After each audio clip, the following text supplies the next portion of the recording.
Hello student, मैं doctor लता अग्रवाल। आज हम ऑनर्स पार्ट 1 हिस्ट्री के पेपर 3 के टॉपिक राजस्थान में सामंत व्यवस्था का भाग 3 का अध्ययन करेंगे, जिसमें सामंतों को क्या विशेषाधिकार प्राप्त थे।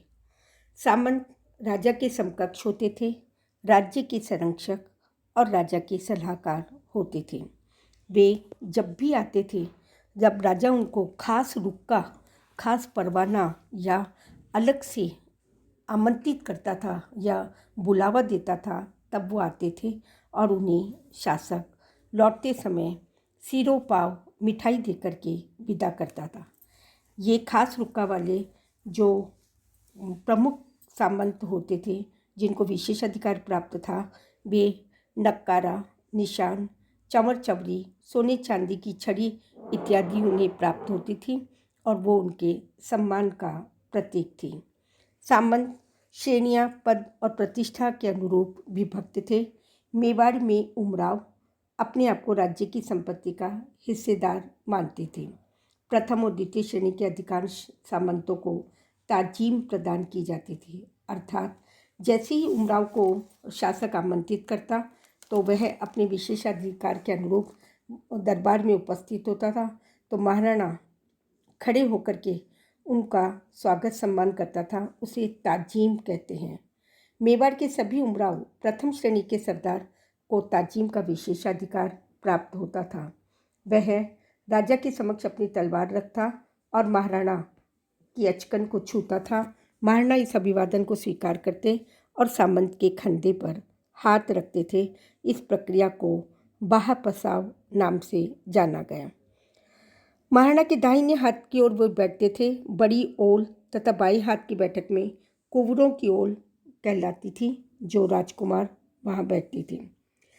मेवाड़ के सामंतों में सलुम्बर के रावत को राज्य में प्रधान का पद वंशानुगत रूप से प्राप्त होता था। महाराणा के राज्याभिषेक के समय ऊंदरी गांव का गमेती भीलराज भोमिया सरदार अपने अंगूठों को चीरकर महाराणा के मस्तक पर टीका किया करता था। मेवाड़ में बागोर, करजाली, शिवरत्ती के सामंत महाराणा के नज़दीकी रिश्तेदार होते थे। यही उनके भाई बेटों को गोद लेने की परंपरा बन गई। सामंतों की 4 श्रेणियां थीं: राजवी, सरदार, मुत्सदी और गनायत। इस प्रकार अलग अलग जागीरदारों में ये प्रथम श्रेणी के सरदार के रूप में जाने गए। ग्रासीय और भूमिये। राजस्थान की व्यवस्था में ग्रासीय और भूमियों का भी महत्वपूर्ण स्थान है। डॉक्टर गोपीनाथ शर्मा के अनुसार ग्रासीय वे जागीरदार होते थे जो सैनिक सेवा के बदले में शासन के द्वारा भूमि की उपज का, जो ग्रास कहलाती थी, उपभोग करते थे। ऐसी भूमि सेवा में ढिलाई करने या आज्ञा का उल्लंघन करने पर छीनी जा सकती थी और पुनः दी भी जा सकती थी। भूमिये राजपूत वे थे जिन्होंने राजा की रक्षा में अथवा राजकीय सेवाओं के लिए अपना बलिदान कर देने के कारण जो भूमि उन्हें दी गई, उनका वह भूमिये कहलाए। उन्हें नाम मात्र का टैक्स देना होता था। बड़े भूमिये और छोटे भूमिये। अंग्रेजों के समय में सामंतों की स्थिति, क्योंकि सैनिक सेवा समाप्त हो गई, तो अंग्रेजों के समय में जागीरदार जमींदार केवल मात्र कर देने वाले सामंत बनकर के रह गए। ब्रिटिश सरकार ने सामंतों को खालसा भूमि, जिन पर उन्होंने बलात् अधिकार कर रखा था, वापस लौटाने को कहा और वह भूमि पर स्वयं का एक अधिकार स्थापित कर लिया। सामंत व्यवस्था का समाज पर सीधा प्रभाव पड़ा।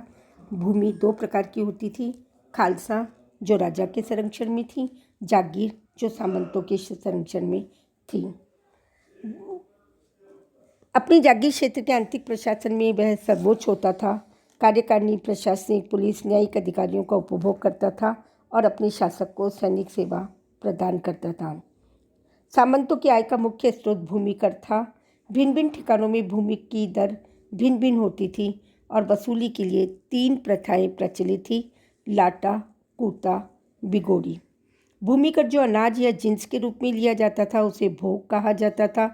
जो नकद रकम के रूप में लिया जाता था बिगोरी अथवा हासिल। कूता द्वारा लगान वसूल करने का तरीका खड़ी हुई फसल का अनुमान लगाकर लगान निश्चित करना कूता कहलाया। लाटा द्वारा लगान वसूल करने का तरीका यह था, जब किसान समझता था कि फसल कटने योग्य हो गई है तो उसकी सूचना वह सामंत को देता था। ठिकाने से एक अधिकारी आता था, उसकी देखरेख में फसल काटी जाती थी। धान साफ होकर इकट्ठा होता था और तब ठिकाने का हिस्सा तोलकर ले लिया जाता था। व्यापारिक फसलें अफीम, गन्ना, कपास, तंबाकू, यहाँ से लगान नकद रूप में प्राप्त होता था। इस प्रकार जागी क्षेत्र से होने वाली आय में वृद्धि करने के उद्देश्य से ही लाग बाग या लागतें बेगार वसूल की जाती थी, जो कच्ची और पक्की होती थी। जागी क्षेत्रों में असंतोष बढ़ने लगा। किसानों की स्थिति तेजी से परिवर्तन आने लगा। आए दिन अकाल होने के कारण किसान लाग और बेगार देने में असमर्थ रहता था।